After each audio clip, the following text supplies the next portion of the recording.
Hello, I'm John Duncan. I'm a research scientist here at the Medical Research Council Cognition and Brain Sciences Unit in Cambridge, and also a professor of cognitive neuroscience in the University of Oxford. I have been working with the people from INECO since before INECO began, in fact, in the late 1990s, when Facundo Manas spent a period here in Cambridge. And then from that period onwards, we've had a very productive continuing collaboration with a series of visits, grants from the Royal Society to keep our work going together, and so on.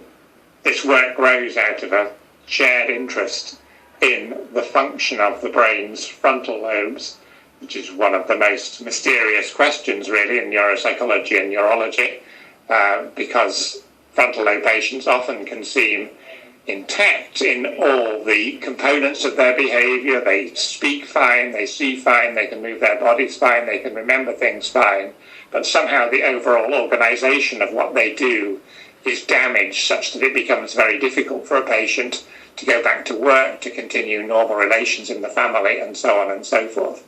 It's obviously a fascinating question scientifically, and also very important clinically, because so many conditions, both after brain damage perhaps caused by stroke or tumours, but also psychiatric conditions such as schizophrenia, bipolar disorder, these all have a component of this impairment in frontal lobe functions. It's an extremely challenging problem to work on, both because conceptually it's difficult to understand such high-level functions of the human brain and mind, and also in practical terms you need many components of the research program to be in place, such as identifying and recruiting suitable patients, defining brain lesions, coming up with appropriate cognitive tests and theoretical understanding of the impairments we're looking at. And that's, I think, the reason why it's been so great for us to have the chance to pool resources between our strengths here, for example, in cognitive analysis and in identifying patients with focal brain lesions, and the strengths, conceptual and practical, of what's available at INECO.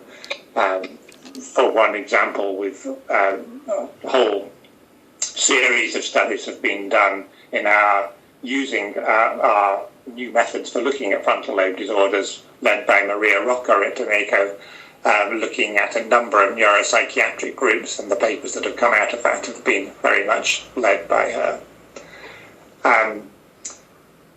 What else can I say about this? It's, let me have a think. You can edit this bit out when you come to use it later on. Let me just decide what else would be nice to add. Well, I suppose you also, it would be nice to say something about the role of INECO in Latin America and in promoting neuropsychology, both in Latin America and in Argentina.